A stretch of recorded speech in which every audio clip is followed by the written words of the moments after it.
Hey, everybody, welcome to What the Flick. Alonzo Duralde, Ben Mankiewicz, Christy Lemire. So Sully, the latest from Clint Eastwood, opens this weekend. It just premiered at the Telluride Film Festival where Ben was, and Christy saw it at a press screening, and I was in Italy at the Venice Film Festival, so I didn't see it, but they're going to tell you all about it. We are. Ben's going to tell you about it. So this is the story, as you probably know. In January of 2009, a U.S. Airways jet forced to land on the Hudson. You think that is the whole story of Chesley. Sullenberger. Right? It's Sully. It's Sully. Nobody did anything except call him Sully 1,000 times in this movie. Of Chesley Sullenberger, the pilot, veteran, 40 years flying planes, who landed the plane on the Hudson. And so I've heard many people in reacting to knowing that this movie coming out. Why am I going to see this movie? I know what happens. Land on the Hudson. It's 10 minutes, right? Everybody lives. 208 seconds. He's a hero. 208 seconds. That's right. He's a big hero. But it turns out there was much more to the story, and it is compelling. The rest of that story. Here's a look. Our job is to investigate how a plane ended up in the Hudson River. On the Hudson. It's not a crash. It was a forced water landing. Simulations showed that you could make it back to the airport. Not possible. I felt it go. My aircraft. Your aircraft. I want you to know I did the best I could. Of course you did. You saved everyone. People call you a hero. I don't feel like a hero. Show us your case, Super Sully. There's been too much talk in the press already. I'm overwhelmed by all this attention. The left engine was still operating. What if I did get this wrong? You know what's so funny is that I was driving to the press screening, and Nick was in the car with me. I brought Nick with me to see this, and we're sitting in Hollywood Bowl traffic, and we're stuck, and I'm stressed out, and I'm like, we may not make this. We're not going to make it. And Nick goes, it's okay if we miss it. We know what happens. Right. So there's your whole point. Why would anybody go see Sully? Right. So what's so cool about this, though, is that Clint Eastwood creates so much tension. He does. Because it's almost like a Rashomon thing, kind of. Like you're looking at it from various perspectives. So the first time that it happens, it's from the perspective of the air traffic controller. And you're seeing his face as he's reacting to various monitors and reacting to the voices, and so you're seeing that side of it. And then eventually you do see it from the cockpit, but like you keep seeing it over and over again, and each time, like, you know what's going to happen, but it's still tense. Like the calm in everyone's voices makes it tense. The way they very methodically run through all their traps, no one's freaking out, and that's why it's so tense. Yeah, they're so meticulous about it. Right. There were some moments in there where, and I'm sure other people experienced this too, where it felt similar a little bit to United 93, yes, which I thought was as gripping a movie as I've seen in years. You also know what's going to happen there. You know what's going to happen there too, and of course in this movie, I don't know whether they had. I know he used a number of first responders to play first responders. You can tell just by looking at these guys; they're not actors, and I don't mean that. I'm not criticizing their performances; they're fine. But you're criticizing all actors. Right, I'm criticizing the rest. No, I'm like, these guys, they're good, and their accents. You're like, this guy. And Clint said at Telluride, he was Clint.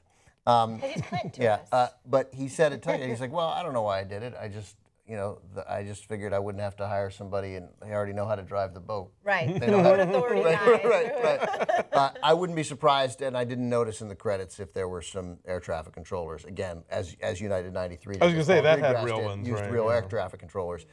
They felt like that too. They also, I think I can say this.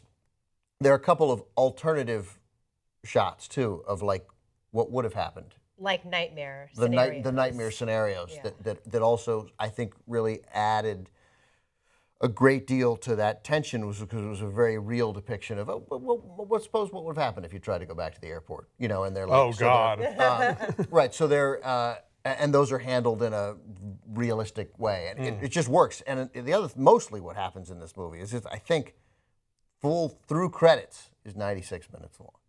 It's lean. I mean, nice. and it gets in with a nightmare scenario in the first minute, and bang, you're like, oh wow, hey, we're watching a movie, and they don't waste a lot of time. I mean, what's great is that there's a way to do this movie. Laura Linney plays his wife brilliantly, of course, but they could easily have had him leave that morning from their home, wherever the hell that is, to fly to Danville, California. Well, basically the opening of Captain Phillips. That's right. We could have gone. We could have had. That's right. Exactly. We could have had this endlessly long moment before we get to the part that we. But none of that. They talk on the phone. He's there. He's on the plane. Okay. He's on. And it cuts to the chase and the thing, and then they have and this involves, as you can tell from the trailers, this involves the NTSB investigation after the fact and whether he did the right thing, and they wrap that up, and then the movie's over, and everybody shakes hands. Right, and it has. I don't want to ruin it. It has like the best last line in a movie I've seen in a really long time. It wraps up perfectly. I have a question. Did either of you guys see it in IMAX? Yes. Because I hear that's I did not. it's worth it in this case. Yeah, It probably and is really well also, done. Since we know the difference between IMAX and FOMAX, Limax, and you are yes. so careful to always know the difference. We saw it at Universal. At Oh, so that's the real IMAX, thing, okay. Where when we saw the screenings of Interstellar, Right. that is where Christopher Nolan specifically wanted to have us all see Interstellar because that's like his IMAX of choice. Yeah. Oh, It's because the real IMAX. I thought of the Chinese, but I guess he Oh. prefers the Universal. But that's also real IMAX.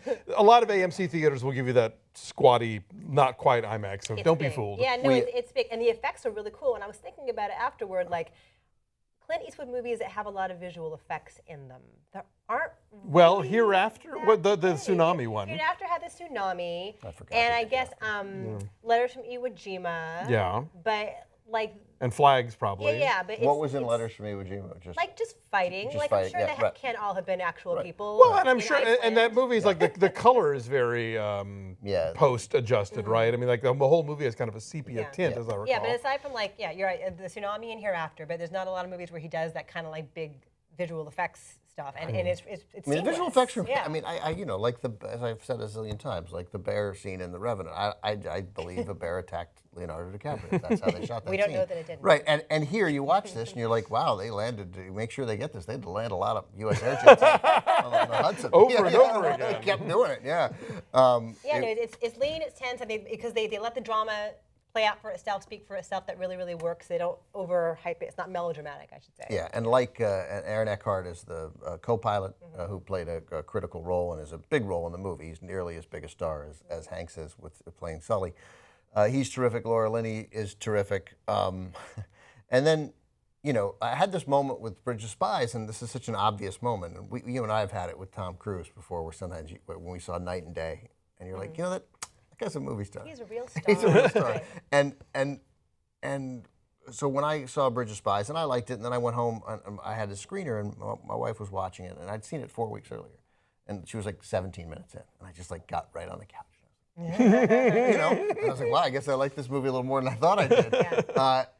Like you put Tom Hanks and Steven Spielberg together, and they make a pretty good movie. And you put Tom Hanks with Clint Eastwood together, and this was really good. Yeah, it's a good fit because there is like the understated everyman quality that Tom Hanks does so well, which is very easy to take for granted, right? Sure. Like that. Totally, that's He how makes you it are. look effortless. Right. right, And that's right, yeah. That's a good fit for the no nonsense sensibilities of Clint Eastwood. So it's a good fit together. I agree. So this is really pretty great. What's your number?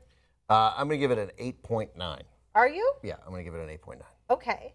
You give it an I 8. will say 8.5. So it's an 8.7. It's an 8.7. Okay. And I was going to say one other thing about it, but I can't remember what it was. There's a wonderful moment. So look for it as Hanks is jogging through New York. Did you catch it? The billboards. He jogs right past a Gran Torino billboard. Oh, I did not see that. I thought So, that, and it's only, but you'll get like half the billboard. They don't even sell it big. It's just like you gotta look quick. It was like yeah. 2009. Yeah. It Get off was, his plane. All right, so our number is 8.7. It's an 81% on the tomato meter. It's really good. Yeah. I'm going tonight. It's Go quick. see it tonight. Bye. Quick.